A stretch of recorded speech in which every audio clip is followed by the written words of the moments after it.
Salut tout le monde, bienvenue dans cette nouvelle vidéo concernant JavaScript. Aujourd'hui, on va attaquer un pilier du langage. J'ai nommé les fonctions. Jusqu'à présent, on a écrit du code qui s'exécutait ligne par ligne de haut en bas. Mais imaginons qu'on doit faire un calcul à 10 endroits différents de notre code. Comme j'ai pu vous dire plus tôt, en informatique, notamment en programmation, quand un bout de code doit se répéter plus d'une fois, on va écrire ce qu'on appelle une fonction. Jamais, jamais, jamais on va écrire plusieurs fois le même bout de code. Je dis bien le même. Alors, qu'est-ce que c'est une fonction? Une fonction, en développement, c'est comme une machine. On va lui donner des ingrédients qu'on va appeler paramètres. Cette machine va faire sa petite tambouille, son petit traitement, et cette fonction va nous renvoyer un résultat. Le fait d'utiliser des fonctions, ça relève du principe DRY, qui signifie Don't Repeat Yourself. Jamais on écrit deux fois le même bout de code. Le code, on va l'écrire une seule fois et on va appeler la fonction autant de fois qu'on en aura besoin. Donc aujourd'hui, on va apprendre à déclarer une fonction.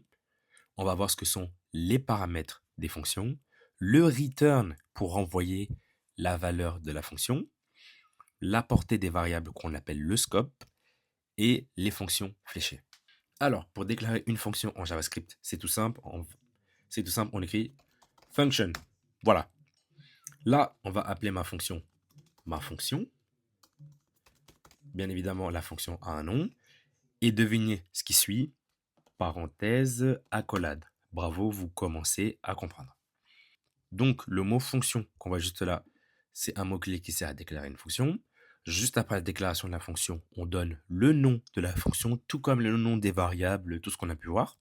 On met des parenthèses. Et à quoi servent ces parenthèses? À l'intérieur, on va mettre des paramètres. Mais tout comme les conditions et les boucles, entre les accolades, on va mettre le code qu'on souhaite exécuter. Donc, on a notre fonction. À l'intérieur, je vais faire console.log bonjour. Qu'est-ce qui se passe? Rien. Pourquoi ne se passe-t-il rien? La fonction ne s'exécute pas parce qu'on doit l'appeler. Alors, on a pu le voir plus tôt, quand on écrivait par exemple let a est égal 10, si je fais if a est strictement supérieur à 1, console.log a. Hop, pourquoi ce code s'exécute? Tout simplement parce que, à la lecture de mon fichier JavaScript qui va de haut en bas, on va voir la déclaration de la variable, la condition étant validée, hop, on va afficher le code. La fonction est bien évidemment lue à l'exécution de mon programme, sauf que vu que ma fonction n'est jamais appelée, celle-ci ne s'exécute pas. Alors, pour faire en sorte qu'une fonction s'exécute, comme j'ai pu le dire, on va l'appeler. Vous savez quoi, j'ai créé une condition, on va appeler notre fonction dans la condition. Pour appeler ma fonction, il suffit simplement d'écrire son nom. Je vais faire ma fonction, la parenthèse, hop, on voit bonjour. Que se passe-t-il? On a créé une variable, on lui a associé la valeur 10. On a mis la condition si A est strictement supérieur à 1, en l'occurrence sa valeur est 10, donc la condition est valide, alors appelle la fonction. Le code de la fonction qui est affiché bonjour s'exécute donc. Alors, l'appel de cette fonction aurait pu avoir lieu en dehors de la condition. Comme j'ai pu vous dire, lors de la lecture de mon fichier, on voit l'appel de la fonction. Donc, le code qui a été prévu entre les accolades de ma fonction s'exécute. Encore une fois, comme dans les conditions, comme dans les boucles, comme dans tout ce que vous voulez, entre des accolades, je peux mettre autant de lignes de code que je veux. À l'intérieur de ma fonction, je peux faire un for let i est égal 0, i est strictement inférieur à 5, i plus, console.log, comment ça va? Et là, vous verrez bonjour, comment ça va 5 fois. Pourquoi? Parce que j'ai fait une boucle allant de 0 à 5, tout simplement. Alors, il faut savoir que dans le langage de programmation, il y a des manières d'appeler nos variables, d'appeler nos fonctions. Alors, il faut que les fonctions, tout comme les variables, aient des noms explicites. Là, je l'ai appelé ma fonction, ça ne veut rien dire. Je peux l'appeler politesse. Voilà, pourquoi? Parce que je dis bonjour et je demande comment vous allez. Bien évidemment, après avoir changé le nom de ma fonction, je dois aussi le changer lors de l'appel. Il faut savoir que si ma fonction renvoie la somme d'un calcul, alors le nom de ma fonction doit être somme, par exemple. les fonctions doivent être explicites. Lorsqu'une personne lit votre code, il faut que juste en voyant le nom de votre fonction, elle puisse deviner ce que votre fonction fait. Et sachez une chose, c'est que les fonctions ne doivent pas faire 10 000 choses. Alors, qu'est-ce que je peux mettre entre les parenthèses? On appelle ça des arguments ou des paramètres, c'est à peu près la même chose. Alors, à l'intérieur, on va pouvoir mettre par exemple prénom. Qu'est-ce que prénom signifie? Prénom, ça va être un argument.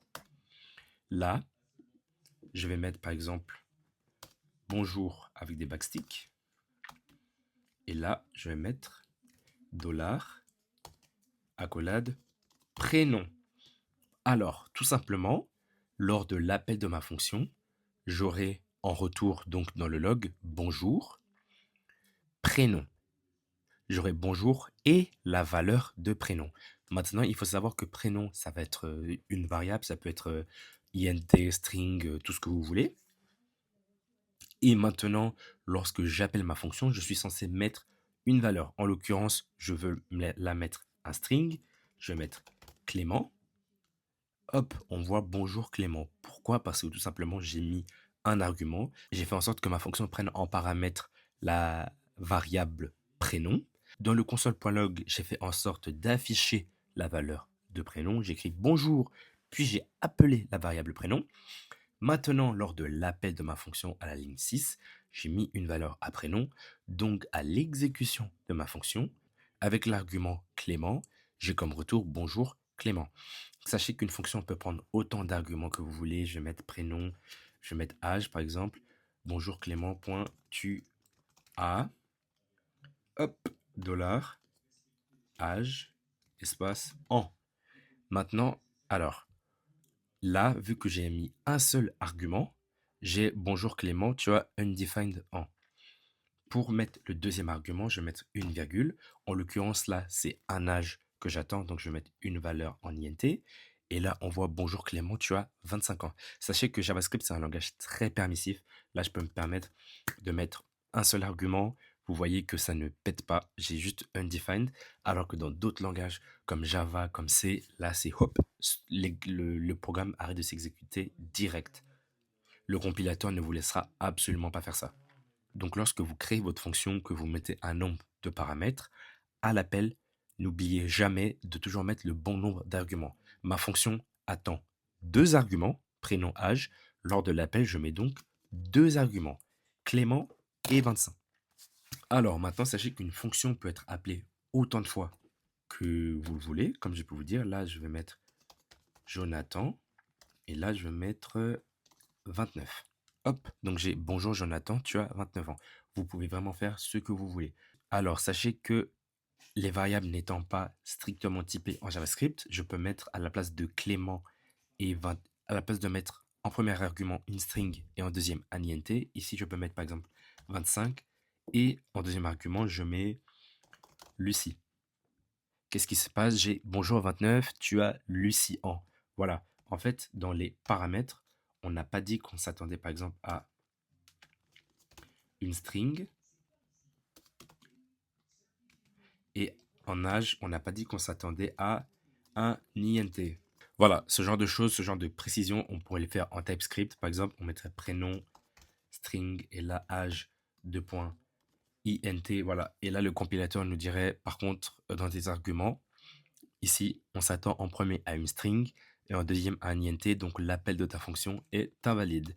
Mais le JavaScript étant trop permissif, on peut se permettre de faire ce genre de petits trucs qui nous renverraient des erreurs, en fait, qui feraient que le programme ne s'exécuterait pas comme on le souhaite.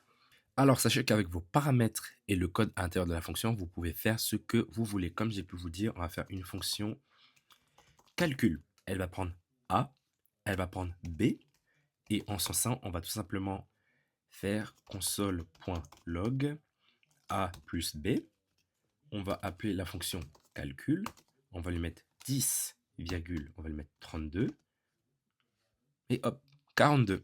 Maintenant, sachez que les fonctions ont une particularité. Elles ont ce qu'on appelle un return. Voilà, une fonction, on lui met un input, donc une entrée, qui sont les arguments, et la fonction renvoie un output, donc une sortie. Et cette sortie ne se fait pas au travers de console.log, elle se fait au travers de return. Vous pouvez faire des console.log de vos fonctions si vous voulez voir le résultat, vous assurer que le résultat est le bon, mais sachez qu'une fonction est censée avoir un return. Ce n'est pas obligatoire, mais une fonction est censée avoir un return.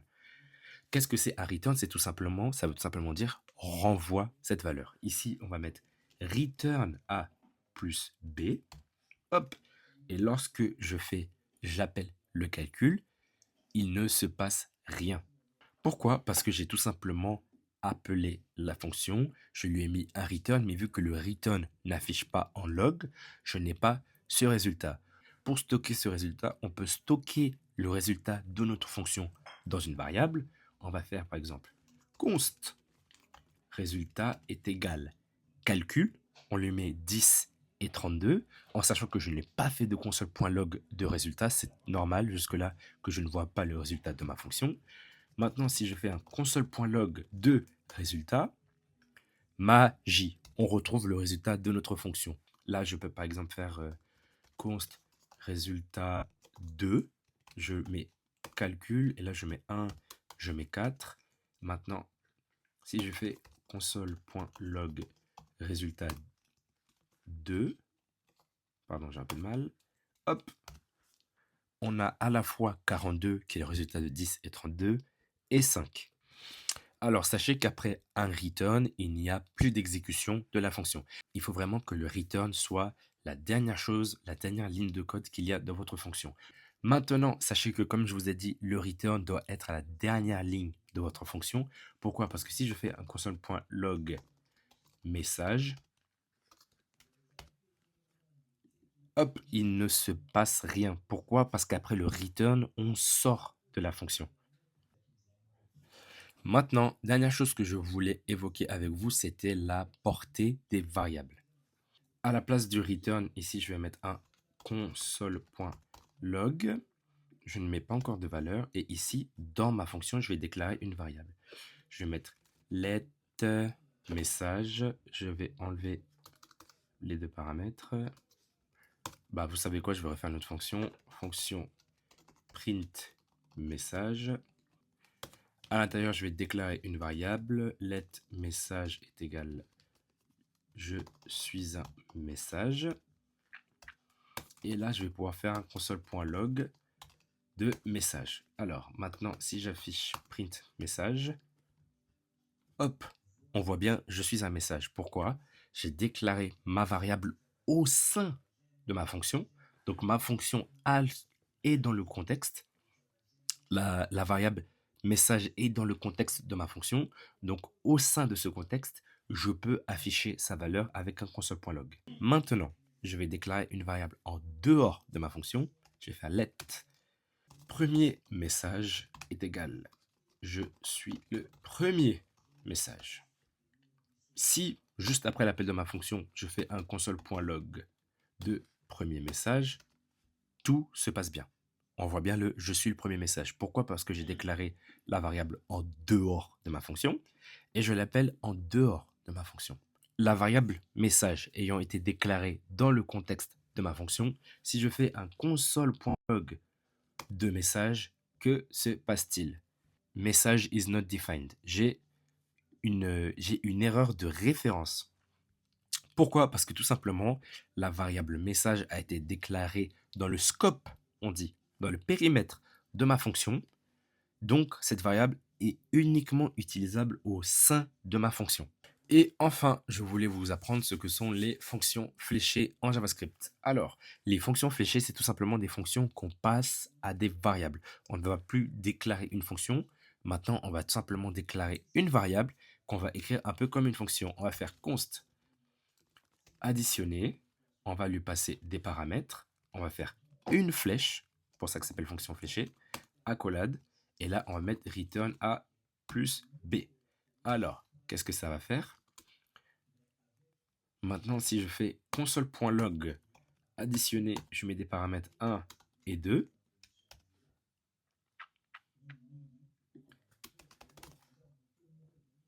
Hop, ici, on voit 3. Voilà, au lieu d'écrire fonction, vous pouvez créer ce qu'on appelle des fonctions fléchées. Utilisez-le, ne l'utilisez pas comme vous voulez. Je vous avoue qu'au sein de ma carrière, j'ai plus croisé des vraies fonctions plutôt que des fonctions fléchées. Les deux fonctionnent. Il y a un type qui est un peu plus récent que l'autre. C'est comme vous voulez. Voilà, c'était tout pour les fonctions en JavaScript. N'hésitez pas à vous abonner à la chaîne, c'est vraiment important, à liker, partager, commenter. N'hésitez pas à me dire si vous n'avez pas compris des choses, que je puisse vous l'expliquer en commentaire. Moi, je vous dis à la prochaine. Salut!